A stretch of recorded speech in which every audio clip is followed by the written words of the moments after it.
টানা বৃষ্টির মধ্যে প্লাবিত বাংলার একাধিক জায়গা, ঘাটাল আরামবাগে বিশেষ প্রভাব পড়েছে।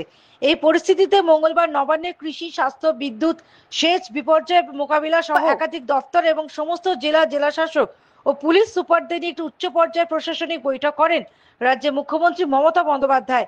যে সমস্ত এলাকায় জল জমেছে সেখানে সাধারণ মানুষের কাছে পরিষেবা পৌঁছতে যাতে কোনো সমস্যা না হয় সেদিকে বিশেষ নজর রাখার বিষয়ে নির্দেশ দেন মমতা বন্দ্যোপাধ্যায়।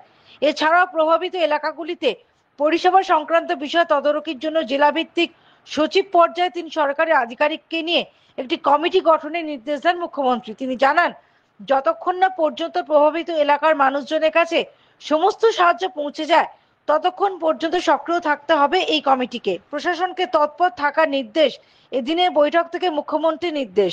জেলা প্রশাসনকে নিচু এলাকাগুলিতে মাইকিং করে সাধারণ মানুষকে সচেতন করতে হবে। কাঁচা বাড়িতে বসবাসকারী পরিবারগুলিকে প্রয়োজনে নিরাপদ স্থানে সরিয়ে নিয়ে যাওয়ার পরামর্শ দেন তিনি, বিশেষ করে ঘাটাল, খানাকুল এবং ঝাড়গ্রাম অঞ্চলে। পাশাপাশি প্রতিটি জেলায় পর্যাপ্ত পরিমাণে ত্রাণ সামগ্রী মজুত রাখার নির্দেশও দিয়েছেন তিনি। মুখ্যমন্ত্রী মমতা বন্দ্যোপাধ্যায় জানান, শুকনো খাবার, পানীয় জল, সাপে কাটা এবং ডায়রিয়ার ওষুধ মজুত রাখতে হবে। বৃষ্টির মধ্যে বিদ্যুৎ স্পৃষ্টের ঘটনা রুখতে বিদ্যুৎ দপ্তর এবং সোশ্যাল মিডিয়ার প্রচারে নির্দেশ দেন মুখ্যমন্ত্রী। তিনি কৃষকদের আশ্বস্ত করে জানান, যদি জলে ডুবে ফসল নষ্ট হয় সেক্ষেত্রে ক্ষতিপূরণ দেওয়া হবে। দুর্যোগ মোকাবিলা রাজ্যে বিপর্যয় মোকাবিলা বাহিনীকে প্রস্তুত রাখার নির্দেশ দিয়েছেন মুখ্যমন্ত্রী। এদিন ফের একবার দামোদর ভ্যালি কর্পোরেশন বা ডিভিসি কে তোপ দাগেন মমতা বন্দ্যোপাধ্যায়। তিনি জানান, 18 জুন থেকে এখনো পর্যন্ত ডিভিসি প্রায় 27,000 লক্ষ কিউবিক মিটার জল ছেড়েছে।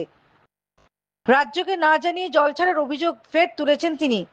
তার কথায়, গত 15 বছর ধরে এই সমস্যায় ভুগছি। প্রধানমন্ত্রীকে চিঠি দিয়েছি, নীতি আয়োগের বৈঠকও বিষয়টি তুলেছি, তবু কাজের কাজ হচ্ছে না। এখানেই শেষ নয়। মুখ্যমন্ত্রী আরো অভিযোগ, অসম বন্যাত্রাণে টাকা পেলেও বাংলা পায় না। তাদের অন্যভাবে অন্য কাজে দয়া করে বিরক্ত করবেন না, তাতে মানুষ বিপদে পড়বে। আপনাদের সকলের সহযোগিতাও আশা করছি এবং প্রার্থনা করছি। আশা করি আপনারা সকলের সহযোগিতা করবেন। এখনই বাইরে থেকে কাউকে মেটেরিয়ালস নিয়ে যাওয়ার প্রয়োজন নেই, সরকার নিজে উদ্যোগ নিয়ে করবে এবং যারা যেখানে যে অঞ্চলে যেভাবে করেন তারা সেই অঞ্চলের কাজটা সেভাবে করবেই। Bureau report, United India news.